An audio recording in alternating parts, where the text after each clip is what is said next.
Radio Vie Meilleure vous propose l'émission Info Pro.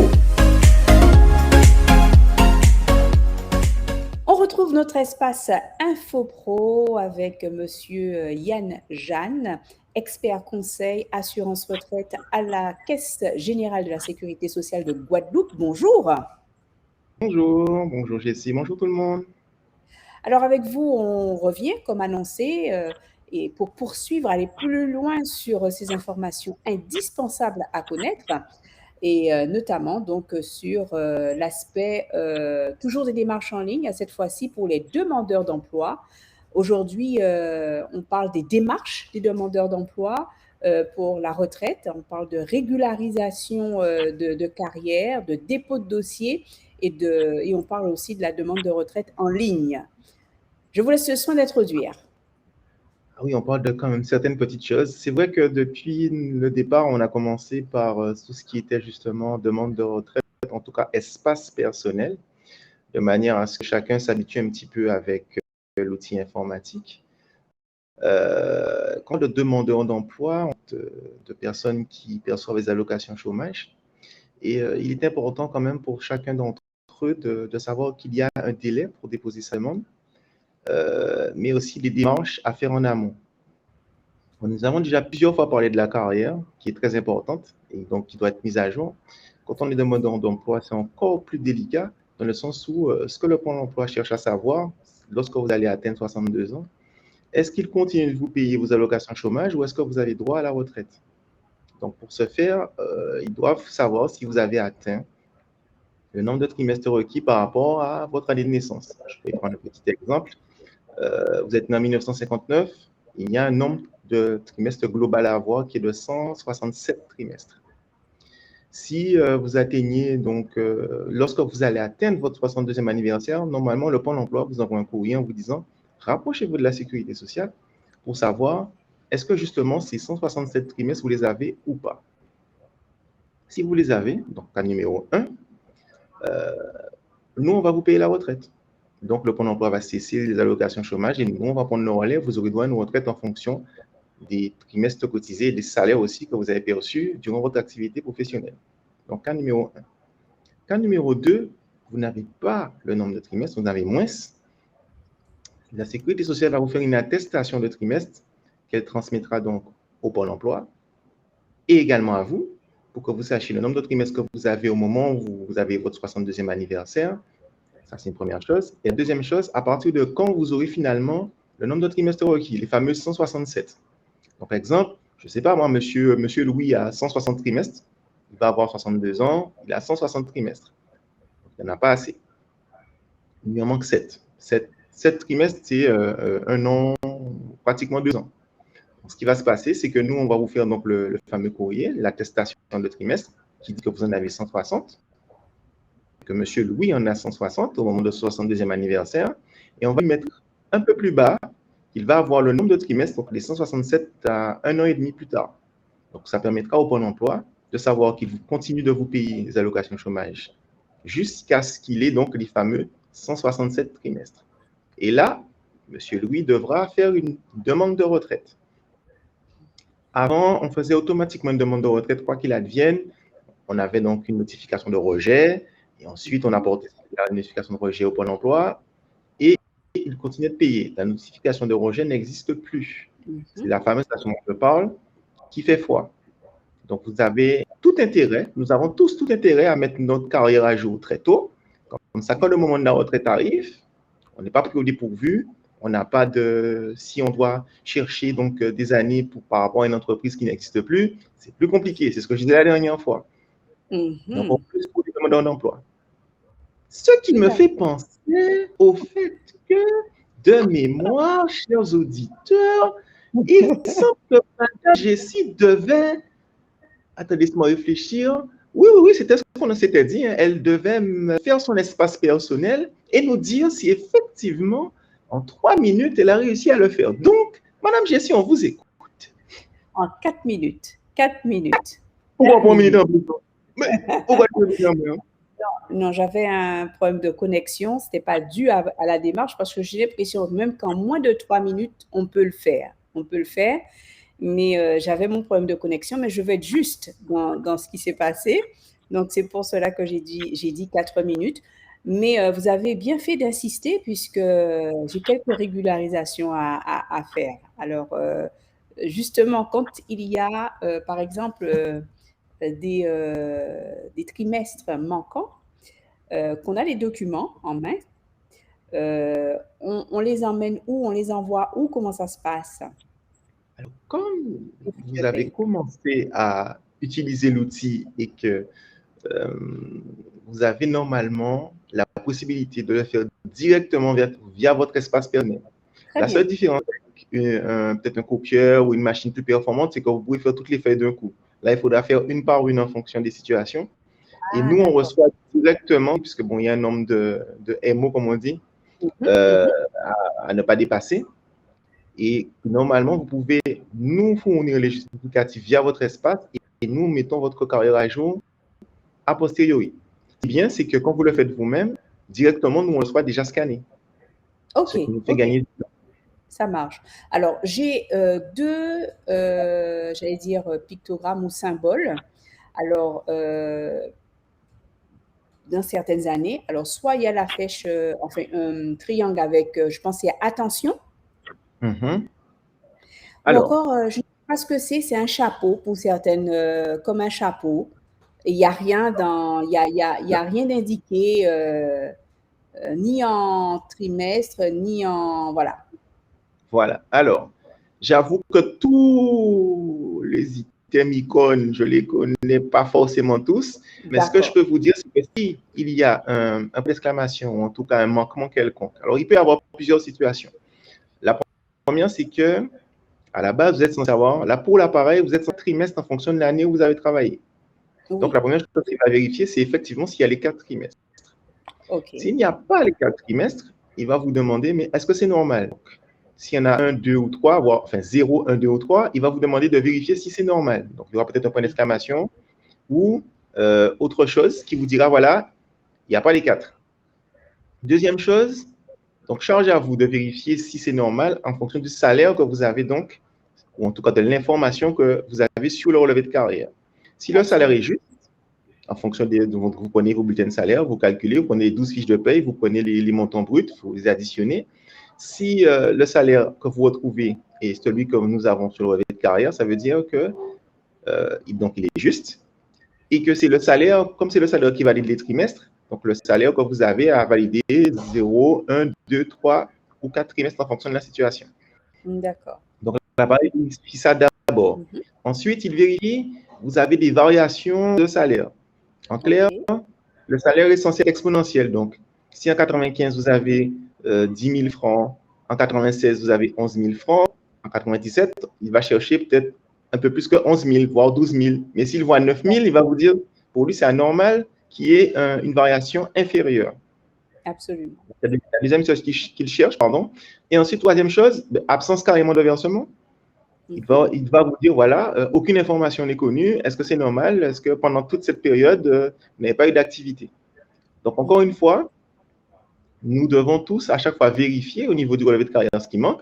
Donc, c'est bien que Jessie témoigne en direct. Ça nous permet de voir si ce que raconte M. Jani raconte pas ses affaires, mais est-ce que si on a fait un test, on peut réellement vérifier? Donc, Tout à fait. Jessie, vous confirmez que vous avez pu vérifier, jeter un petit coup d'œil, regarder. Est-ce que c'est quelque chose Absolument. qui est compliqué ou est-ce que c'est quelque chose qui est relativement simple d'accès? Oui, tout à fait. C'est vraiment simple d'accès et en plus, il est important que tout un chacun puisse ouvrir son compte, enfin, avoir accès à son relevé de carrière de manière à très rapidement savoir où il en est. Bon, Et c'est vrai que c'est avant ma période de travail hein, que il y a un flou. Alors, je sais, c'est peut-être normal aussi, mais comprendre, hein, comprendre ce que c'est exactement, de manière à ce que le relevé de carrière corresponde bien à ce qu'on a réellement fait ou pas. donc, c'est très bien. Et pour les demandeurs, ce sont eux qui sont À c'est l'honneur important aujourd'hui. quand même pour le demandeur d'emploi qu'à 2 ans de la retraite, sa carrière soit déjà à jour. L'objectif serait qu'elle soit propre 2 ans avant son 62e anniversaire. Donc, pour tenter d'arriver à cet objectif, Ah, c'est la question que c'est j'avais. Tout à fait. comment? Oui, c'est la question que j'allais vous poser par rapport aux demandeurs d'emploi. Quand demander sa retraite quand on est au chômage, par exemple, aussi, Alors, en complément? quand on est au emploi, en fait, c'est plus le Pôle emploi qui nous dit quand est-ce qu'on peut éventuellement partir. On sait que à 62 ans, comme je le disais tout à l'heure, c'est l'âge légal. Le Pôle emploi, de toute façon, vous envoie un courrier en vous disant attention, vous devez vous rapprocher de la sécurité sociale afin de savoir justement est-ce que vous y avez droit. Et c'est là où l'attestation de carrière a toute son importance. On va vérifier votre carrière, on va vérifier si vous avez le nombre de trimestres requis et si vous y avez droit, vous partirez à la retraite. Si vous n'avez pas le nombre de trimestres requis, ben, ce sera retour au Pôle emploi en fonction de tout ce que vous avez acquis en termes de droits. Donc, la demande de retraite, de toute façon, l'âge légal, c'est toujours 62 ans. Après, en fonction des individus et des situations, il y a des courriers qui peuvent partir de l'organisme ou c'est à vous de faire la démarche, mais en tout cas, toujours entre 4 et 6 mois avant l'âge légal. C'est pour ça que normalement, le courrier au moins 6 mois à l'avance, voire même plus que 6 mois à l'avance, pour vous rapprocher rapidement et faire des démarches qui s'imposent en la matière. Ainsi, vous êtes dans le délai de entre 6 et 4 mois, 6 mois maximum, puisque bon, si vous faites à 7 mois, on vous dira que c'est un petit peu trop tôt. Donc, 6 mois maximum pour faire la demande de retraite, formuler la demande de retraite, être sûr d'éviter quelconque coupure ou entre peut-être les allocations chômage que vous aviez et la retraite que vous allez percevoir. Donc, ça aussi, c'est important. Quand vous avez créé votre espace personnel, comme l'a fait Jessie, normalement, vous avez la possibilité d'aller vérifier et l'ordinateur vous dit attention, vous pouvez avoir votre retraite à tel âge. Donc, pensez à la faire entre 6 et 4 mois à l'avance. Encore, vous avez toutes ces informations-là. Mais encore une fois, et je reviens encore, je vais le marteler chaque fois que je viendrai voir Jessie, pensez à mettre votre carrière à jour le plus tôt possible. Vous avez des outils maintenant sur Internet. Alors, je sais que tout le monde n'est pas féru d'Internet, mais nous avons des outils sur Internet pour nous permettre de faire des documents parvenir à la sécurité sociale. Nous sommes en période, même si la pandémie, ou en tout cas la situation est moins critique que dernièrement, mais nous sommes quand même dans une situation particulière, en tout cas au niveau sanitaire. Donc, on a cette possibilité-là. Essayons, je dis bien essayons pour ceux qui peuvent, de l'utiliser ou de se faire accompagner pour que au moins les documents arrivent à la Sécu assez rapidement et qu'on puisse faire la mise à jour rapidement. Mais pour le demandeur d'emploi, 2 ans avant, si elle est bien faite, elle est déjà mise en œuvre, c'est parfait. Les 2 ans restants, vu que vous êtes déjà au Pôle emploi, ce sera juste l'organisme qui nous donnera donc l'attestation. Vous l'aurez de toute façon et ce sera très simple à finaliser. Donc, pensez-y. Pensez au relevé de carrière, pensez au dépôt de demande entre 4 et 6 mois avant. Et pensez à faire comme Jessie, allez sur Internet, l'assurance-retraite.fr, 3-4 minutes. Allez, on va mettre 4 minutes à Jessie parce que, bon, elle a pris 4 minutes avec ses problèmes de réseau. Donc, on va rajouter les petits problèmes de réseau qui peuvent exister. Allez, entre Absolument. 3 et 5 minutes. Entre Oui. 3 et 5 minutes.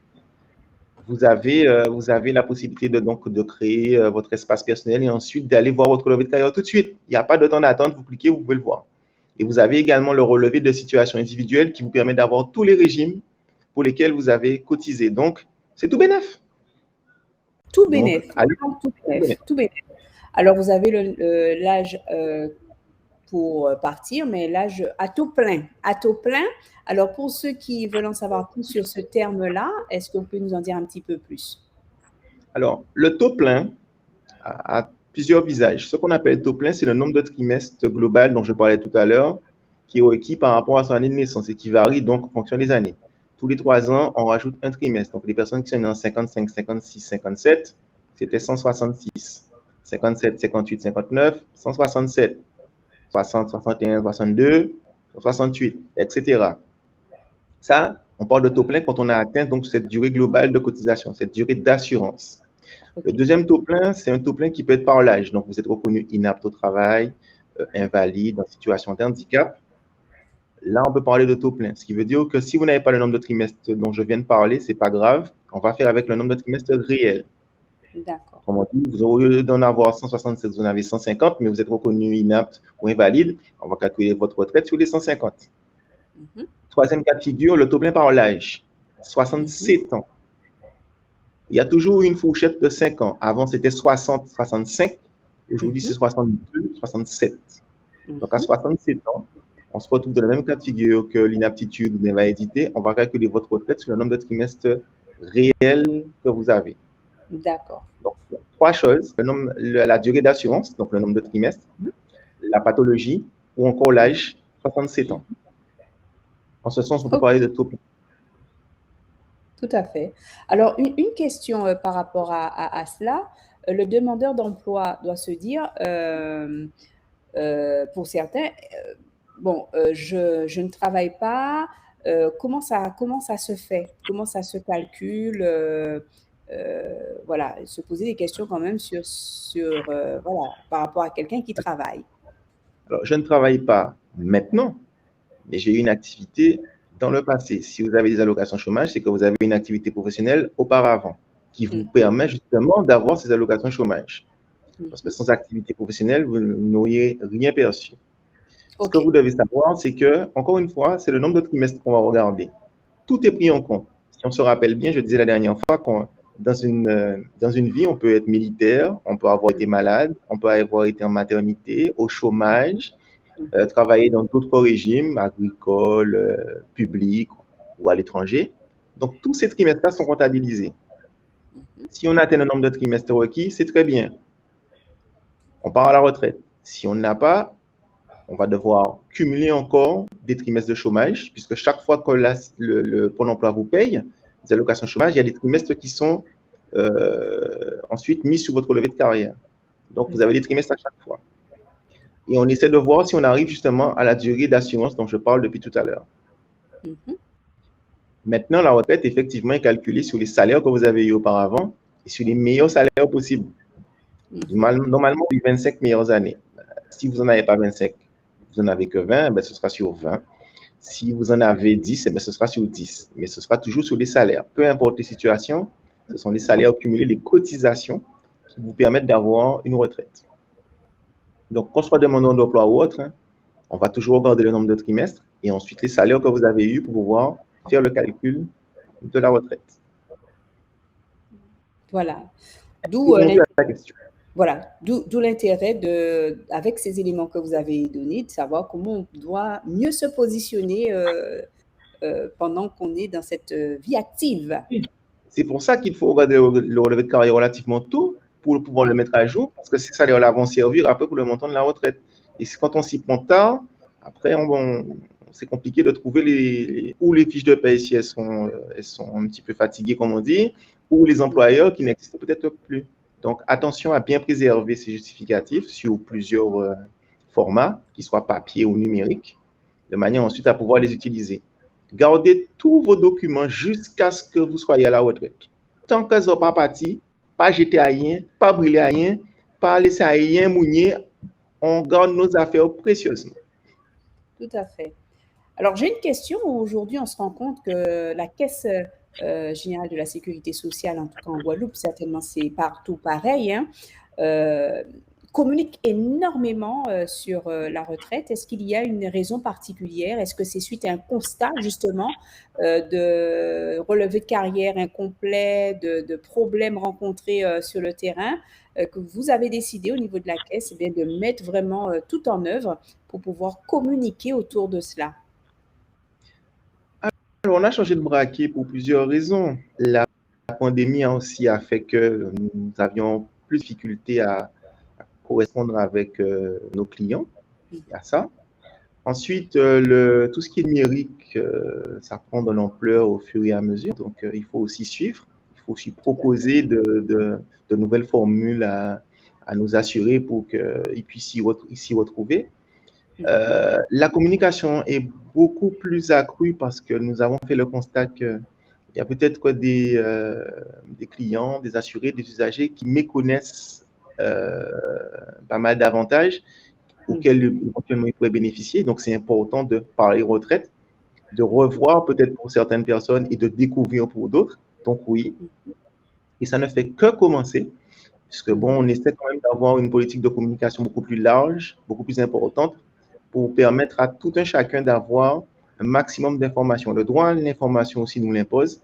Nous sommes obligés de donner à tous nos clients les informations qui s'imposent et de faire des parcours, on va dire, qui vont avec l'ensemble de clients que nous avons. Nous ne sommes pas fait en série, donc pour le Pôle emploi, on fera quelque chose. Pour les personnes qui sont à la CAF, on fera quelque chose. Pour le salarié lambda, on fera quelque chose. C'est important d'avoir tous ces processus pour leur permettre d'être le plus à l'aise possible. Absolument. Alors, mis à part notre radio, vous avez bien entendu d'autres espaces où vous proposez des informations à vos clients. Et notamment, je vous donne la possibilité de revenir sur ces webinaires sur la retraite intitulé La Cour Retraite. Qui se déroule tous les mardis à partir de 10h, 1h maximum. Tous les mardis, différents sujets. Donc, nous invitons toutes les personnes qui ont la possibilité de se connecter d'y aller, puisque c'est toujours intéressant d'avoir certaines informations, qu'elles soient pour soi-même ou pour d'autres. Et ensuite, il y a aussi les replays. Donc, si vous avez loupé peut-être un secteur en particulier, un webinaire, vous pouvez le récupérer sur le replay. Et comme je disais, nous avons commencé avec les webinaires, mais il y a d'autres choses qui arrivent, en espérant que ça aura du succès et qu'on pourra toucher un maximum de personnes. Voilà, donc on est bien d'accord, tout se passe sur w3.cgss-guadeloupe.fr pour les webinaires. Tout à fait. Et que la liste est disponible sur ce site pour ceux qui ont besoin de souhaitent y aller. Il y a des choses intéressantes à voir. Je ne vais pas faire, comment dire, je vais pas spoiler, mais si vous voulez savoir de quoi il en retourne, je vous en prie, allez-y. Inscrivez-vous sur. Absolument. Quant à nous, on se retrouve la semaine prochaine sur un autre thème. Je demande la SPA, mes démarches, les conditions d'accès aux droits. On parlera également toujours de ces services en ligne qui sont à la disposition de tous. Merci beaucoup, Monsieur Jeanne-Yann. Je rappelle que vous êtes expert conseil assurance retraite à la CGSS Guadeloupe et que nous avons eu beaucoup de plaisir à vous avoir pour ces informations du jour et que nous aurons beaucoup de plaisir à vous retrouver la semaine prochaine pour ce thème que nous avons annoncé. Plaisir partagé. Eh bien, à la semaine prochaine, donc. À la semaine prochaine. Au revoir. Allez, au revoir. C'était l'émission InfoPro réalisée par Radio Vie Meilleure.